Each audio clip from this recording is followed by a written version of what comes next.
everyone, welcome back to another Stitches and Scribbles video. My name is Erin and today I'm working on my July bullet journal. I decided to go with a mostly green theme for this one because I hadn't used any green tape yet, and because this is the month that my local Renaissance Fair opens, I decided to do a green fantasy and Renaissance Fair inspired theme. I have some things in there specifically from Lord of the Rings, but it's mostly just a general fantasy theme. For my title page, I started off by actually sketching something out in pencil this time instead of just going straight for the markers. I wanted to have a hobbit hole as my opening page, so I drew in the little hill and made sure to mark off the door, a little path in front, and some grass and dirt. I made sure to keep that round door with the doorknob in the middle. I also added some grass texture going up the hill to kind of soften that harsh line a little bit and add some texture. For the entirety of this bullet journal, I used shades of green, gray, and brown. The only time I used a yellow was for the doorknob on this page, which you'll see me pull out at the end of this page. I used a nice soft grass green for the grass and 2 shades of darker green for the door. I also put in some brown to represent the walls of the hobbit hole. I ended up having a lot of really heavy coloring pages in this month worth of spreads. You'll see some more later on. So it did take me a little bit longer than normal to do this. Overall, I really liked all the shades of green. Green is my favorite color, and I'm really excited to do the Renaissance Fair this year. At this point, if you've been watching all the videos on my channel, you would have already seen the video about the pirate costume that I'm putting together. Once the hobbit hole was all colored in, I went in to do the title, and I tried to make it look like the Elvish letters from Lord of the Rings by kind of mimicking the style that they're written in. When I was a kid, I used to know how to write in Elvish letters, but I don't remember how to do it anymore. For my first spread, I kept it kind of simple because it was only 3 days. So I put my 3 days off to the side and I put in a castle drawing. This took a very long time to color in, but the design was pretty simple, and you'll see I even repeated it on several of my other pages just because I liked how it looked. And this is why I said that this was a very coloring intensive bullet journal month, because of all these castle pieces that I did. I ended up getting quite a lot of ink out of my gray marker to do all of these.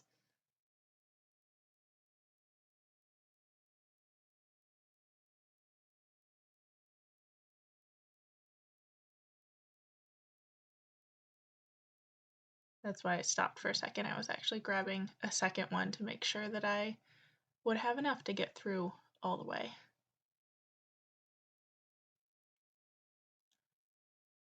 Once I finished filling in with the light gray, I used a dark gray to add some brick texture to my castle.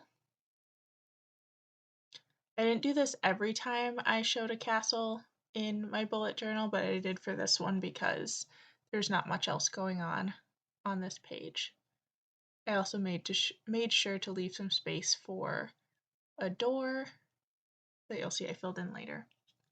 When I was doing these bricks, I did all of the horizontal lines first and then went in and just kind of staggered my vertical lines to mimic how bricks would fit together. I then made a wooden door with my light brown and added in some details with a darker brown.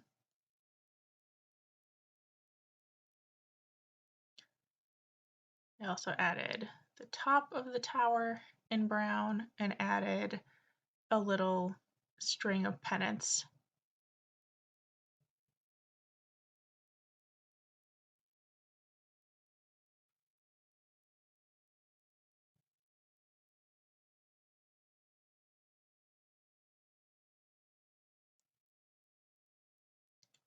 For the second week, I started off by just marking off my daily sections with a dark green.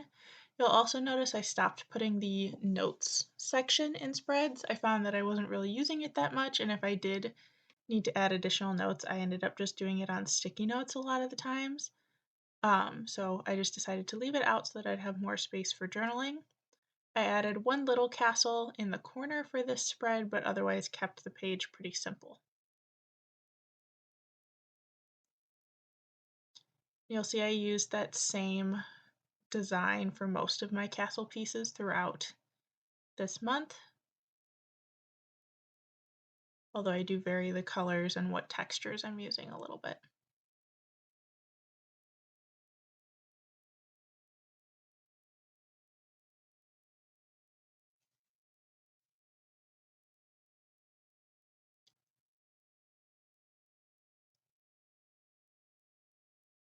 For the next spread, I wanted to kind of vary my shades of green I was using, so I started with this very grassy green. And for this one, I decided to do a little bit more of a fantasy-inspired spread, so I added in some wooden wands with some little green sparkles coming out of them. I've definitely used this kind of basic design a couple times, especially since this year, especially I've done, I think, a couple fantasy-inspired months, so it was kind of nice to bring those back.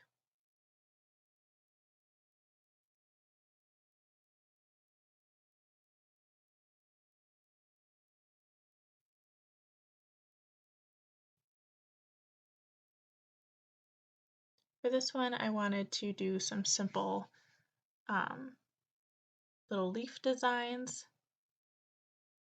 I found that a lot of Renaissance fair clothing and costumes I've done have involved some sort of greenery, whether it's the flower crowns or embroidery that's on costumes. So I went with a simple leaf design for this one. I started with a lighter shade of green and then outlined my leaves in a darker shade of green and used that same dark green to add some thinner vines kind of spiraling up the leaf branches. Then I went in with that same dark green and did all of my daily sections, leaving the edges open to kind of blend in to where the leaves are.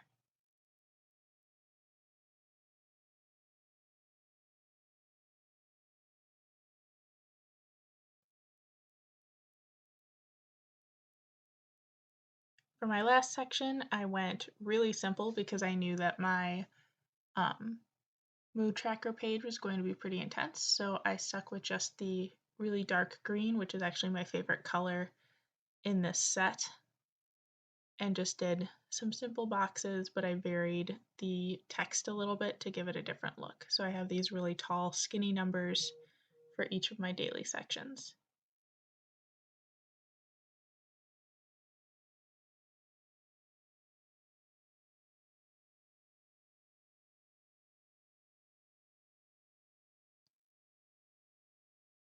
Then for my mood tracker, I wanted to bring back that castle theme again. So I did a really long castle wall with those same little notches that I've been doing throughout and two towers on either side.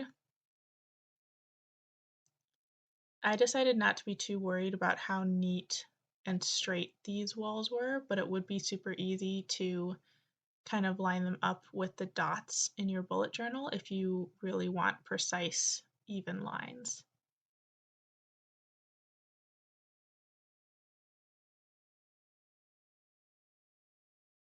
This one really took a long time to color in. I also decided not to do the texture on the walls for this one, like the brick texture I did on an earlier spread, because I knew I'd have lots of colors with how I did the mood tracker. So I just kept it with the light gray for most of the castle. And then I used the dark gray for the little roof pieces. And I added flags at the top of each one. One of them is actually the first day of the mood tracker, and the rest of the mood tracker days are these little flags that I hung in between the two towers. I originally wanted both of the flags on top of the towers to be days in the mood tracker, but I miscounted and accidentally gave myself an extra little triangle flag, so I didn't need one of the pennants at the top of the tower. From there, I just went ahead and made the boxes for the other sections that I need. So I have one for my mood tracker code, I have one for goals, one for craft projects, and one for books that I've read. And you'll see again, I can never remember what order my mood tracker goes in, so I had to look it up on the other page. I did switch the order slightly to make similar things closer together, but that's the only change I made. Then filled it in with shades of green, brown, and gray, keeping with my color theme for the rest of the month. Then I filled in the one flag in green. Here's the final flip through for this month. I'm really excited about how this one turned out. And I also love that the month that I'll be actually going to the Renaissance Fair will have a Renaissance Fair themed page to go with it. If you liked this bullet journal video, I have lots of others on my channel you can check out on the bullet journal playlist. Thank you so much for watching this video. You can check out the description for where to follow me elsewhere. Thanks for watching, and I'll see you in the next one.